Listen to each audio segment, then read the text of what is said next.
दोस्तों मूवी के स्टार्ट होते ही हमें दो फिशरमैन दिखाए जाते हैं जो कि मरमेड यानी जलपरी के बारे में बातें कर रहे थे। फिर वो दोनों मरमेड को पकड़ने का फैसला करते हैं, इसीलिए वो दोनों मरमेड को पकड़ने के लिए समुद्र में जाते हैं। उन्हें एक हफ्ते से भी ज्यादा हो गया था। वो मरमेड को पकड़ने के लिए ट्रैप लगाकर बैठे हुए थे और मरमेड के आने का इंतजार कर रहे थे। कुछ दूरी पर बोट में एक आदमी उन पर नजर रखे हुए था। फिर आखिरकार ट्रैप में जलपरी फंस ही जाती है। वो मरमेड को खींचते हुए बोट पर ले आते हैं और तो और उसे टॉर्चर भी करते हैं। जब एक फिशरमैन जलपरी को बांधने की कोशिश कर रहा होता है तो मरमेड मौके का फायदा उठाकर दूसरे फिशरमैन पर अपनी दुम से अटैक कर देती है और दोबारा जाकर समुद्र में कूद जाती है। रस्सी से बंधा होने की वजह से वो फिशरमैन उसके साथ ही समुद्र में जाकर गिरता है। जो आदमी उन पर नजर रख रहा था वो भी ये सब कुछ देख रहा था। दूसरा फिशरमैन समुद्र में ही जलपरी पर गोलियां चलाने लगता है, लेकिन गोली उसके पार्टनर को ही लग जाती है। फिर वो फिशरमैन एक बार फिर से मरमेड को पकड़ लेता है। इसी दौरान आदमी जो उन पर नजर रख रहा था वो चुपके से उनकी बोट में आकर छुप जाता है।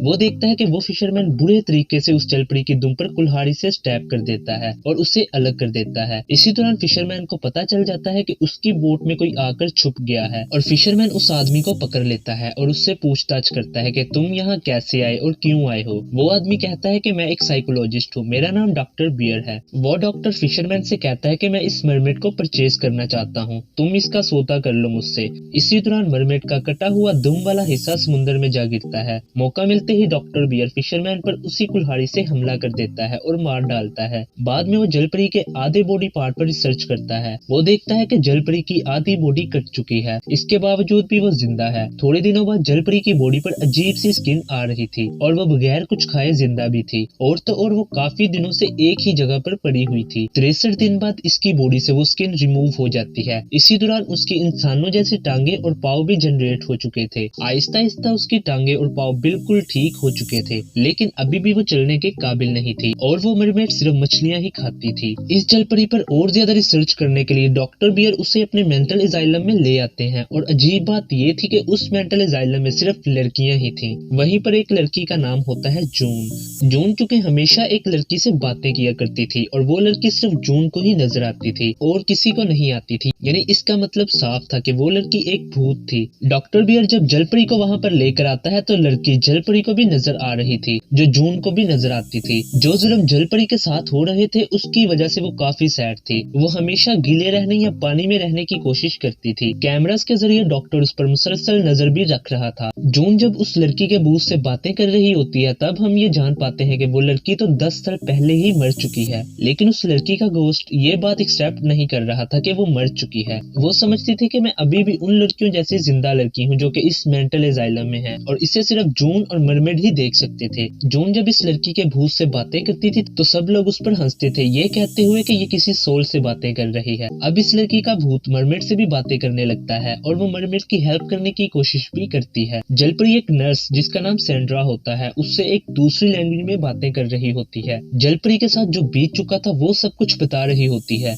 लेकिन नर्स सैंड्रा को कुछ नहीं समझ आ रहा होता कि आखिर वो कह क्या रही है। मरमेड की बातों को अंडरस्टैंड करने के लिए सैंड्रा एक लैंग्वेज एक्सपर्ट को बुलाती है और वो आदमी मरमेड से बातें करता है। मरमेड कहती है कि यहाँ एक लड़की है जो किसी को भी नजर नहीं आती, जिस पर जून कहती है कि मुझे भी वो लड़की दिखाई देती है। जलपरी कहती है कि मैं इस जमीन की इस दुनिया की नहीं हूँ बल्कि मैं समुद्र की दुनिया की हूँ, यानी मैं एक मरमेड हूँ। वो कहती है कि मेरी टेल भी काट दी गई है बड़े ब्रूटल तरीके से। अब क्योंकि मैं इस दुनिया में आ गई हूँ तो इंसानों जैसे मेरे पाँव आ गए हैं। वो कहती है कि ये लैंग्वेज हमने कुछ लोगों से सीखी है जो कि फिशरमैन थे और समुद्र में आए थे और वो फिशरमैन बहुत सारी जलपरियों को अपने साथ जमीन पर ले आए हैं। इस जमीन पर कुछ लड़कियां हैं जो कि इन जलपरियों की बेटियां हैं और एक हकीकत ये है कि एक जलपरी की बेटी यहाँ भी मौजूद है। जलपरियां पानी के बगैर जमीन पर सरवाइव नहीं कर सकती हैं।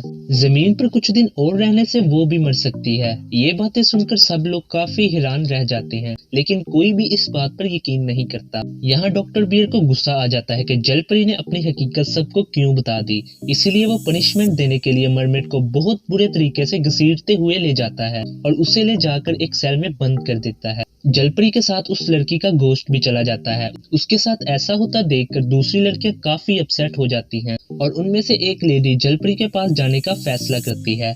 वो लेडी चुपके से जलपरी के पास जाती है, लेकिन डॉक्टर बियर उसे देख लेता है। वो डॉक्टर बियर से पूछती है कि मरमेड कहाँ पर है। डॉक्टर बियर उसे कहता है कि वो बेसमेंट में है। डॉक्टर बियर उस लेडी को नहीं रोकता बल्कि उसे जाने देता है। वो लड़की जब जलपरी को ढूंढ रही होती है तब उस लड़की का घोस्ट उस लेडी को बुलाता है, लेकिन लेडी को उस घोस्ट की आवाज सुनाई नहीं देती। वो लेडी एक ऐसी जगह पर आ जाती है जहाँ पर एक पागल औरत थी जो उस पर अटैक कर देती है। डरते हुए वो लेडी एक सीक्रेट कमरे में जा पहुंचती है जहाँ उसे एक डॉग मिलता है जो कि कैनिबल था, और इस डॉग को डॉक्टर बियर ने पाला हुआ था। वहाँ पर अंधेरा काफी होता है जिसकी वजह से वो लेडी कुछ भी नहीं देख पाती। वो कैनिबल डॉग उस लेडी पर अटैक कर देता है और वो लेडी मर जाती है। यहाँ पर ये बात क्लियर हो जाती है कि डॉक्टर बियर एक अच्छा इंसान नहीं था। इसने मरमेड के अलावा बाकी लड़कियों के साथ भी काफी बुरा किया था। वो लड़कियों को मारने के बाद उनका गोश्त उस कैनिबल डॉग को खिला देता था। सैंड्रा डॉक्टर बियर से उस लड़की के बारे में पूछती है जिसको डॉग मार चुका था।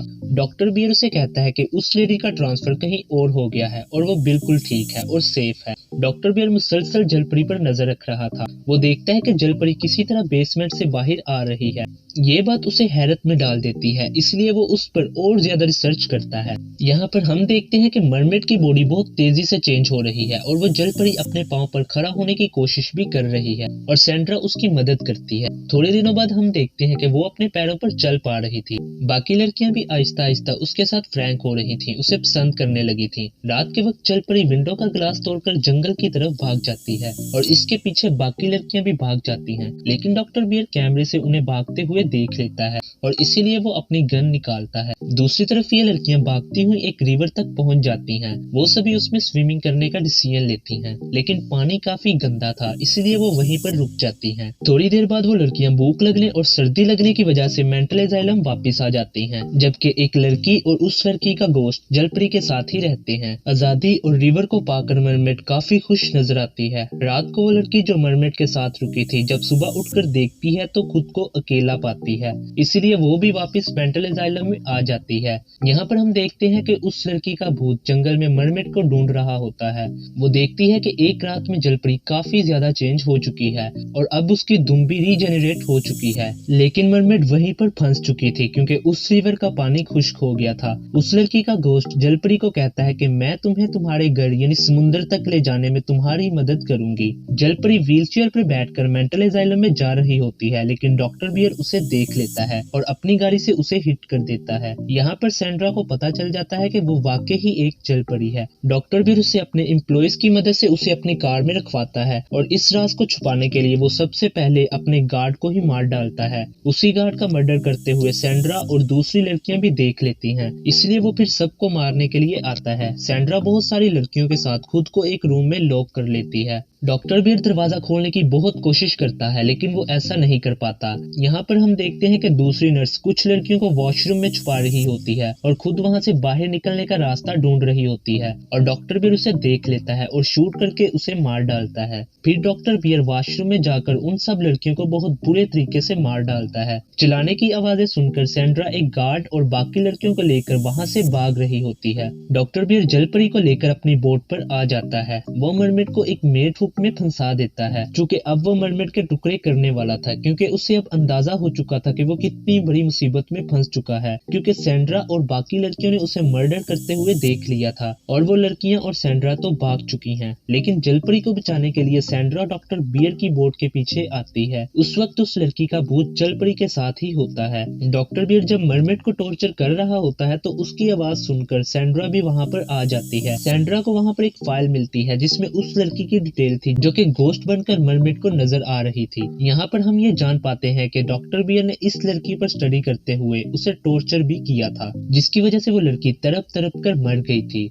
फिर सैंड्रा को जलपरी मिल जाती है। डॉक्टर बियर सैंड्रा पर अटैक करने वाला होता है लेकिन उससे पहले ही वो उसे शूट कर देती है, जिसकी वजह से डॉक्टर बियर मरता नहीं लेकिन इंजर्ड हो जाता है और फिर वो मरमेड भी उस पर अटैक कर देती है। इसी दौरान उस बोट में सुराख हो जाता है जिसकी वजह से सारा पानी बोट के ऊपर आ जाता है। गोली की आवाज सुनकर सब लड़कियां सैंड्रा की हेल्प करने के लिए वहां पर आ जाती हैं और वो लड़कियां भी ये देख लेती हैं कि वो वाकई ही एक मरमेड यानी एक जलपरी है और वो सब मिलकर मेड हुक से उसकी दुम निकाल देती हैं और बोट के टूटे हुए हिस्से से मरमेड समुद्र में चली जाती है।